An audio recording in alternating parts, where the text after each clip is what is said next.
저는 다른 건 다 양보해도 예. 북한을 하나의 그 정상적인 국가로 그 보는 분들에 대해서는 이해가 할 수가 없어.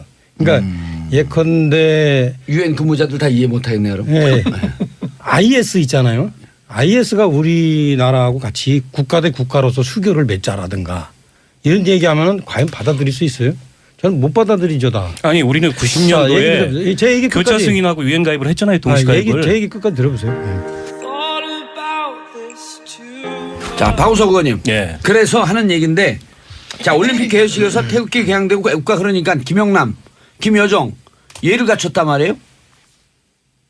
태극기 애국가. 예. 만약 그 전에 우리가 이제 북한 방문했을 때 혁명 열사명가요? 그거 참배했다고 막 난리 피고 그랬잖아. 요번에 어떻게 생각하세요? 그러니까 예상하지 못했던 그런 모습이었고요. 이게 묘하게 그 개막식 때 주최국의 이제 단일팀과 이 그 한반도기가 입장하는데 전부 다 VIP석에서 일어났는데 딱 두 사람만 앉아 있었어요. 굉장히 시큰둥한 표정으로. 펜스하고 아베하고 그 모습하고 아베. 묘하게 대조되면서 이른바 이 올림픽 정치에서 어떻게 보면 미일을 능가하는 그런 정치적 성과를 북이 거둔 거 아니냐 유연한 모습을 보이면서 이런 평가가 있는데요. 그런데 사실은 이제 북한 대표단이 한국에 들어와서 태극기에 예의를 표한 것은 처음이지만 작년 4월 5일 날 평양에 있는 김일성 경기장에서 아시안컵 여자축구 예선이 있었습니다. 그때 우리가 인도하고 경기를 했는데 경기 시작 전에 애국가가 울렸어요. 그때 거의 4만 명이 가까운 북한 관중들이 다 일어섰습니다. 때문에 이건 어떻게 보면 우리가 생각하는 것보다 이상으로 이 태극기에 대한 트라우마, 그러니까 우리가 인공기에 대해서 갖고 있는 트라우마에 비해서는 좀 유연한 상황 대처를 그쪽이 하고 있는 것으로 보여지고요. 아, 그 능락 경기장에서 4만 명 되는 게 일어난 게 팩트인가요? 네, 팩트입니다. 그 기사를 찾아보십시오. 그거에 대해서 우리 그 선수들도 이렇게 감상을 해놓은 그 저희가 있고요. 근데 이제 이 반면에 이 평창올림픽 개막을 둘러싸고 우리 또 이제 보수 진영의 그런 태극기 이 애국 시민들이 굉장히 막 그 격렬하게 반대를 하셨잖아요. 이 어떻게 우리가 유치한 올림픽에서 태극기도 개항을 안 한다 그러냐. 사실이 아니었고요. 태극기가 등장을 했고 또 인공기 심지어는 단일기에 대해서도 문제 제기를 굉장히 심하게 했어요. 근데 그분들이 문제 제기하면서 꼭 성조기를 같이 드는 게 저는 그분들의 정신 세계를 좀 이해하기가 어려웠고 이스라엘기도 들었죠. 예, 저는 이런 태도들이 어떻게 보면 그 한국 정쟁 이후에 냉전 시대에 체제 경쟁을 하던 시대에 그런 산물인데 아직도 그런 수세적인 안보 개념에 우리가 머물러 있는 거 아닌가. 이거 좀 극복하자 이런 말씀을 드리고 싶습니다. 그 있잖아요. 저는 다른 건 다 양보해도 북한을 하나의 그 정상적인 국가로 그 보는 분들에 대해서는 이해가 할 수가 없어. 그러니까 예컨대 유엔 근무자들 다 이해 못하겠네요. 그럼. 예, IS 있잖아요. IS가 우리나라하고 같이 국가 대 국가로서 수교를 맺자라든가 이런 얘기하면은 과연 받아들일 수 있어요? 저는 못 받아들이죠 다. 아니 우리는 90년도에 제 얘기 교차 끝까지. 승인하고 유엔 가입을 했잖아요. 동시 가입을. 제 얘기 끝까지 들어보세요. 민정당 지금 정부에서. 우리가 그 절대 잊어서는 안 되는 게 첫째 북한에 있죠. 사상이 다르다는 이유로 인간 이하의 취급을 받는 한마디로 정치범이 20만 명이 넘어요. 이게 이제 실제 최소 20만 명인데 자 그런 나라를 과연 국가로 볼 수 있어요. 그리고 실제로 우리가 알고 있듯이 이거는 글쎄 이거는 뭐 예컨대 NLL처럼 어떤 그 서로 조개 어떤 그 뭐 고기잡이 어떤 영역 다툼이 아니라 천안함 사건이나 목함지뢰 사건 같은 이거 분명하게 우리의 어떤 그 정상적인 어떤 국경을 침범한 이런 도발에 대해서 이런 것을 한 나라에 대해 이 집단에 대해서 정상적으로 국가로 취급하는 게 맞느냐 저는 그런 생각이 들어요. 물론 현재 조금 아까 얘기했듯이 뭐 1980년대에 88년에 어떤 유엔에 그 동시에 가입하고 뭐 예컨대 무슨 이런 것들은 있지만 자 그런 것들은 뭐냐면 얘네들이 이런 정치범 수용소나 핵도발이나 이런 것들을 하지 않았을 때예요. 지금은 사실은 이미 해놨기 때문에 어떻게 해야 될지 모르는 상황이란 말이에요. 지금. 그래서 나는 그러니까 일차적으로 내가 이렇게 생각해. 100번 양보해가지고 쟤네들이 어떤 야 우리 더 도발 안 하겠다. 정말 핵 개발을 어떻게 우리가 이제 안 하겠다 이런 의사를 좀 표현하는 그런 모라토리움 선언하면 의지가 있을 때는 그럼 우리가 저 아까 제가 얘기했던 어떤 인권 침해 국가라든가 어떤 뭐 핵 개발 국가라든가 이런 그 어떤 문제에도 불구하고 조금씩 우리에게 접근할 수는 있어요. 그렇지만 이거를 딱 놓고선 지금 상황에서 국가 대 국가로서 말이야. 걔네는 우리 국가에 대해서 격려를 하는데 우리는 왜 안 해주냐. 또 한술 더 떠서 왜 우리는 김일성한테 참배를 하면 안 되냐. 걔네들 하는 걸 왜 인정하면 안 되느냐. 이런 식으로 얘기하는 건 상당히 제가 볼 땐 너무 많이 넘어섰다. 강정원 네, 광주에서 저는- 멀리 오셨는데 발언 기회. 저는 이제 북한을 국가로 인정하느냐 문제는 뭐 당연히 해야 되는 게 맞고요. 근데 태극기 애국가가 흘러나올 때 김여정, 김영남이 벌떡 일어나서 함께했다. 저거는 잘 봐야 된다고 봐요. 만약 우리가 인공기가 걸리는데 뭐 차렷자세를 했다. 난리가 날 거예요. 난리 굿이나죠. 뭐 이건 이적성 뭐 이건 빨갱이 국가범법 좌파 위반 국가범법 찬양 고무. 제가 재밌는 얘기 하나 할까요? 85년 제가 재판을 받는데 제가 12년 구형에 7년을 선고받을 때 그 뭐로 무슨 폭행? 국가범법 민민투 3미투로 재판을 받는데 검사가 이제 주로 공소 요지가 이런 겁니다. 붉은 깃발 들고 뭐 붉은색 머리띠를 메고 뭐 이런 거에 주로 북한하고 일치시켜 보려고. 예. 그러니까 저와 같이 공범인 지금은 스님이 된 여성이 되어 있는 그 공범이 뭐라고 하냐면 아니 그런데 판사님의 뒷 의자색은 왜 붉습니까? 빨간 것도 아니고 검붉습니까? 판사석이 좀 그 진한 예. 자주색이죠. 그냥 방청객이다 폭소가 터졌어요. 사실상. 이 80년대 때 이야기 아닙니까? 그러니까 저는 김여정, 김영남이 설령 속마음이었다 하더라도 이번 태극기나 또는 애국가에 대해서 예의를 표해줬다는 것은 우리가 이거에 대해서는 우리가 생각을 하고 존중을 왜 그랬을까를 한번 생각해 봐야 된다는 이야기죠. 그거 몰라요? 진수 의원님. 급하니까 그런 거야 지금. 진수 의원님. 급하기는 북한만 급합니까? 남한도 급하고 봐요. 미국도 이렇게 급하지요. 민주당하고 한국당 이런 식으로 싸우는 거 국민들이 피곤하잖아요. 그게 바미당이에요, 바른당이에요. 단무지당 자, 아니요. 진짜세요. 북한이 뭐 정식 국가냐 아니냐 그 여부에 대한 판정을 떠나서 예. 만약에 북한이 그 국제 대회라든지 국제적인 회의를 정상적인 절차를 밟아서 유치를 했고 또 그쪽이 공식적으로 우리를 초청을 했고 우리가 공식적으로 거기 초대받아서 간 상황이면 그래서 이루어지는 공식 행사에서는 우리도 난 당연히 그렇게 했을 거라고 봐요. 근데 과거에 있었던 그런 사례들은 이런 어떤 공식적인 프로토콜을 밟지 않은 개인 자격으로 갔다던가 하는 그런 행사에서 있었던 일을 이제 이쪽에서 문제를 삼았던 기억이 제가 있고요. 근데 이번에 우리 쪽에서 막 태극기 들고 성조기 들고 하는 그거는 저도 보기에 조금 거북한 점은 분명히 있었다 이렇게 그건 좀 생각을 애매해지네 사람이 예, 거기 쪽 하고요. 가더니. 소위 태극기 아줌마 부대, 태극기 부대, 태극기가요. 이 특정인의 소유물이 아닌데 자꾸 태극기 든 사람이 마치 대한민국 애국자고 태극기를 안 든 사람 집회 시위 때 아무튼 이상해졌어요 우리. 아니 근데 이런 면은 예. 있어요. 몇 년 전에 예. 그쪽에서 4만 명의 관중이 다 일어나서 환호하고 했다는 거 작년입니다, 하고 작년.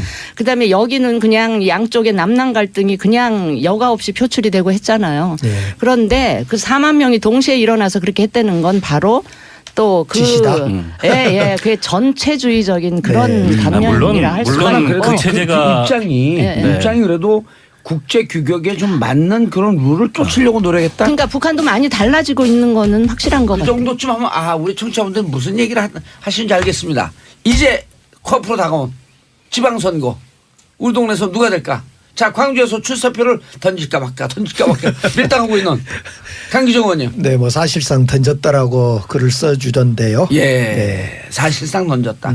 광주 분위기 어떻습니까? 민주당 내 경쟁 아니에요? 광주는 지금 민주당이 많이 나와 있어요. 예. 왜냐하면 문재인 정부 성공을 해야 되겠다. 그러려면 지방정부 새롭게 만들어야 되겠다. 그래서 많은 분들이 나와 있습니다. 뜻을 두고 있어요. 예. 누가 나왔는지 다른 사람 얘기하기 싫다. 일단 차명진은 나왔다. 강기정. 강기정은 나왔다.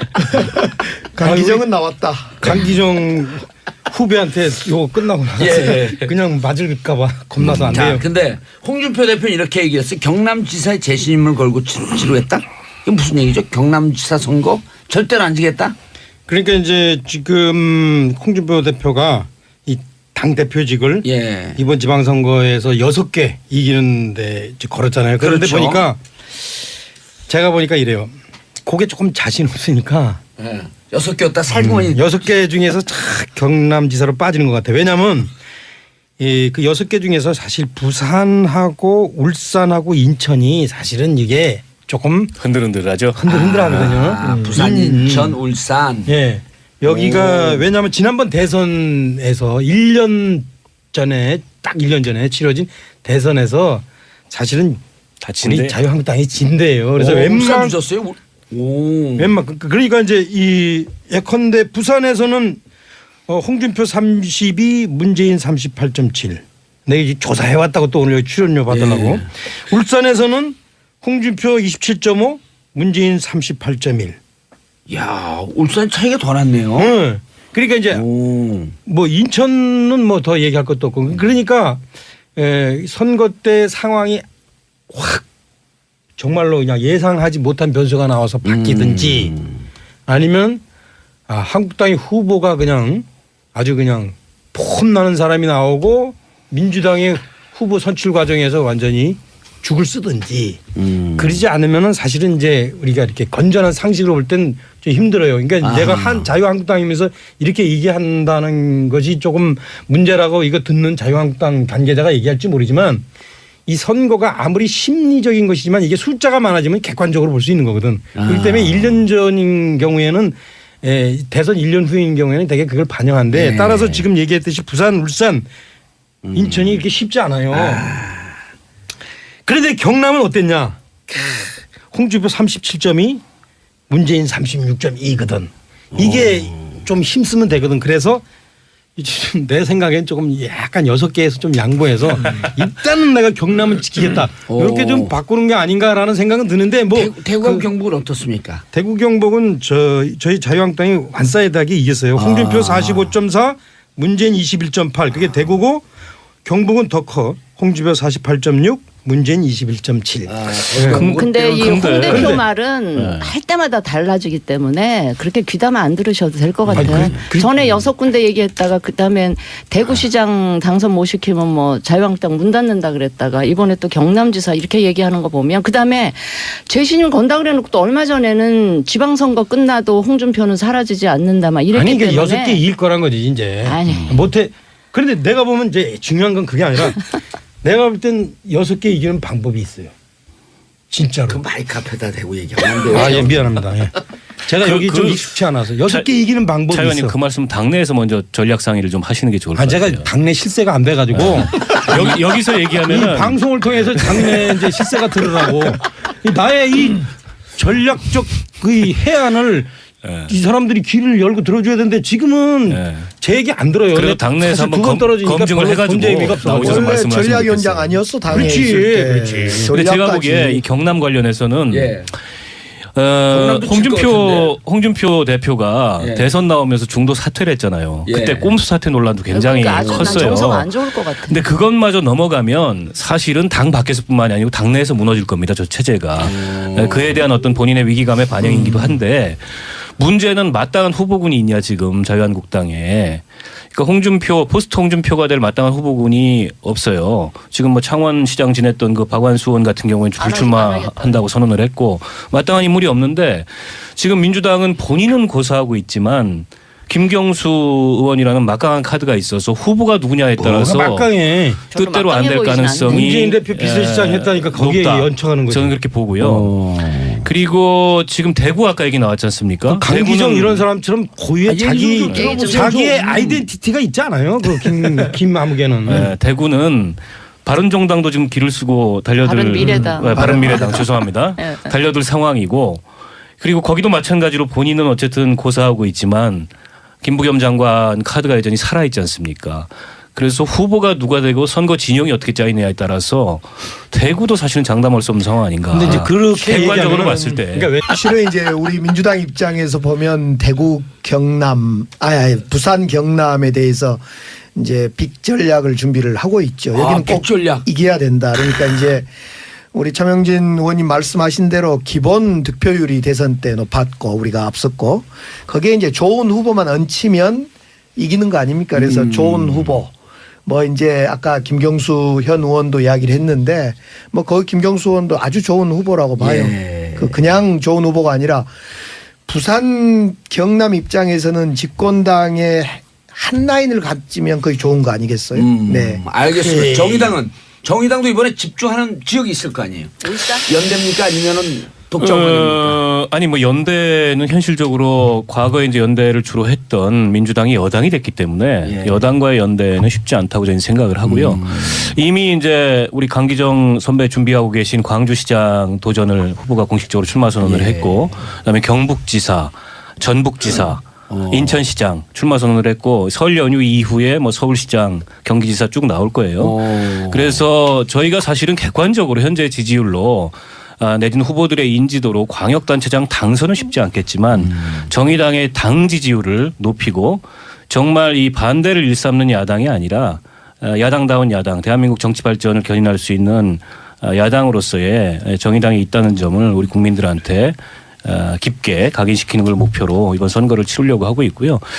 그래서 저희가 이제 광역 비례 의원을 그동안에 배출을 못했었습니다. 근데 이번에는 이제 16개 시도에서 고르게 예. 광역 비례 의원을 배출을 하고 또 전략적으로 저희가 생각하고 있는 몇 개의 기초단체가 있어요. 과거에 이제 저희가 단체장을 지냈던 인천의 남동구라든지 예. 또 창원이라든지 고양시라든지. 그런데도 연대 선거연대 해석 가능했던 거 아니에요? 그렇죠. 뭐 선거연대 해석 가능. 2010년 박 의원님 저는 이렇게 생각해 주면 좋겠다 싶어요. 2010년에 선거연대를 통해서 사실은 개혁 블록을 짜서 상당한 성과가 있었습니다. 지금 우리 문재인 정부, 우리 정부가 상당히 개혁 세력을 집결시키고 결집시켜서 문재인 정부의 그 개혁 정치를 이끌어 가야 되는데 예. 그런 점에서 저는 광역 또는 기초단체의 그 연대도 여당이기는 하지만 여당과 연대, 야당과 여당의 차이겠지만은 좀 고민해 볼만 하다 싶어요. 가능성을 아예 닫아놓은 네, 건 예. 아닌데 네, 예. 쉽게느냐 이 생각을 저희가 하는 거죠. 알겠습니다. 등장을 했고 또 인공기 심지어는 단일기에 대해서도 문제 제기를 굉장히 심하게 했어요. 근데 그분들이 문제 제기하면서 꼭 성조기를 같이 드는 게 저는 그분들의 정신 세계를 좀 이해하기가 어려웠고. 이스라엘기도 들었죠. 예, 저는 이런 태도들이 어떻게 보면 그 한국 정쟁 이후에 냉전 시대에 체제 경쟁을 하던 시대에 그런 산물인데 아직도 그런 수세적인 안보 개념에 우리가 머물러 있는 거 아닌가. 이거 좀 예. 극복하자 이런 말씀을 드리고 싶습니다. 그 있잖아요. 저는 다른 건 다 양보해도 예. 북한을 하나의 그 정상적인 국가로 그 보는 분들에 대해서는 이해가 할 수가 없어요. 그러니까 예컨대 유엔 근무자들 다 이해 못하겠네요, 여러분. 예. IS 있잖아요. IS가 우리나라하고 같이 국가 대 국가로서 수교를 맺자라든가 이런 얘기하면은 과연 받아들일 수 있어요? 저는 못 받아들이죠 다. 아니 우리는 90년도에 제 얘기 교차 끝까지. 승인하고 유엔 가입을 했잖아요. 동시가입을. 제 얘기 끝까지 들어보세요. 예. 민정당 지금 정부에서. 우리가 그 절대 잊어서는 안 되는 게 첫째 북한에 있죠. 사상이 다르다는 이유로 인간 이하의 취급을 받는 한마디로 정치범이 20만 명이 넘어요. 그러니까 이제 실제 최소 20만을 안 하겠다. 정말 핵 개발을 어떻게 우리가 이제 안 하겠다 이런 의사를 좀 표현하는 그런 모라토리움 선언하면 의지가 있을 때는 그럼 우리가 저 아까 제가 얘기했던 어떤 인권 침해 국가라든가 어떤 뭐 핵 개발 국가라든가 이런 그 어떤 문제에도 불구하고 조금씩 우리에게 접근할 수는 있어요. 그렇지만 이거를 딱 놓고선 지금 상황에서 국가 대 국가로서 말이야. 걔네는 우리 국가에 대해서 격려를 하는데 우리는 왜 안 해주냐. 또 한술 더 떠서 왜 우리는 김일성한테 창배를 하면 안 되냐. 걔네들 하는 걸 왜 인정하면 안 되느냐. 이런 식으로 얘기하는 건 상당히 제가 볼 땐 너무 많이 넘어섰다. 강정원 근데 광주에서 저는- 멀리 오셨는데 바로 기회. 저는 이제 북한을 국가로 인정하느냐 문제는 뭐 당연히 해야 되는 게 맞고요. 근데 태극기 애국가가 흘러나올 때 김여정, 김영남이 벌떡 일어나서 함께했다. 저거는 잘 봐야 된다고 봐요. 만약 우리가 인공기가 걸리는데 뭐 차렷 자살했다 난리가 날 거예요. 난리 굿이나죠. 뭐 이건 이적성 뭐 이건 빨갱이 좌파 국가반법 위반, 국가반법 찬양 고무. 제가 재밌는 얘기 하나 할까요? 85년 제가 재판을 받는데 제가 12년 구형에 7년 대조되면서 이른바 이 올림픽 정치에서 어떻게 보면 미일을 능가하는 그런 정치적 성과를 북이 거둔 거 아니냐 유연한 모습을 보이면서 이런 평가가 있는데요. 예. 근데 사실은 이제 북한 대표단이 한국에 들어와서 태극기에 예의를 표한 것은 처음이지만 작년 4월 5일 날 평양에 있는 김일성 경기장에서 아시안컵 여자축구 예선이 있었습니다. 예. 그때 우리가 인도하고 경기를 했는데 경기 시작 전에 애국가가 울렸어요. 예. 그때 거의 4만 명이 가까운 북한 관중들이 다 일어섰습니다. 때문에 이건 어떻게 보면 오. 우리가 생각하는 것보다 이상으로 이 태극기에 대한 트라우마, 그러니까 우리가 인공기에 대해서 갖고 있는 트라우마에 비해서는 좀 유연한 상황 대처를 오. 그쪽이 하고 있는 것으로 보여지고요. 그 능락 경기장에서 4만 명 되는 게 일어난 게 팩트인가요? 네, 팩트입니다. 그건 오. 기사를 찾아보십시오. 예. 그거에 대해서 우리 그 선수들도 이렇게 감상을 해놓은 그 저희가 있고요. 근데 이제 이 반면에 이 평창올림픽 개막을 둘러싸고 우리 또 이제 보수 진영의 예. 그런 태극기 이 애국 시민들이 굉장히 막 그 격렬하게 반대를 하셨잖아요. 예. 이 어떻게 우리가 유치한 올림픽에서 태극기도 개항을 안 한다 그러냐. 근데 사실이 아니었고요. 태극기가 면인데 자 그런 나라를 과연 국가로 볼 수 있어요. 그리고 실제로 우리가 알고 있듯이 이거는 글쎄 이거는 뭐 예컨대 NLL처럼 어떤 그 서로 조개 뭐 어떤 그 뭐 고기잡이 어떤 영역 다툼이 아니라 천안함 사건이나 목함지뢰 사건 같은 이거 분명하게 우리의 어떤 그 정상적인 어떤 국경을 침범한 이런 도발에 대해서 이런 것을 한 나라에 대해 이 집단에 대해서 정상적으로 국가로 취급하는 게 맞느냐 저는 그런 생각이 들어요. 물론 현재 그 조금 아까 얘기했듯이 뭐 1980년대에 88년에 어떤 유엔에 그 동시에 가입하고 뭐 예컨대 무슨 이런 것들은 있지만 자 그런 것들은 뭐냐면 얘네들이 이런 정치범 수용소나 핵도발이나 이런 것들을 하지 않았을 때예요. 지금은 사실은 이미 해놨기 때문에 어떻게 해야 될지 모르는 상황이란 말이에요. 지금. 네. 그래서 나는 네. 그러니까 일차적으로 내가 이렇게 생각해. 100번 양보해가지고 쟤네들이 어떤 야 우리 더 도발. 저는 다른 건 다 양보해도 예. 북한을 하나의 그 정상적인 국가로 그 보는 분들에 대해서는 이해가 할 수가 없어. 그러니까 예컨대 유엔 근무자들 다 이해 못하겠네요. 여러분. 예. IS 있잖아요. IS가 우리나라하고 같이 국가 대 국가로서 수교를 맺자라든가 이런 얘기하면은 과연 받아들일 수 있어요? 저는 못 받아들이죠 다. 아니 우리는 90년도에 제 얘기 교차 끝까지. 승인하고 유엔 가입을 했잖아요. 동시 가입을. 제 얘기 끝까지 들어보세요. 자, 박우석 의원님. 예. 그래서 하는 얘기인데 자, 올림픽 개회식에서 태극기 개항되고 애국가 그러니까 김영남, 김여정 예를 갖췄단 말이에요.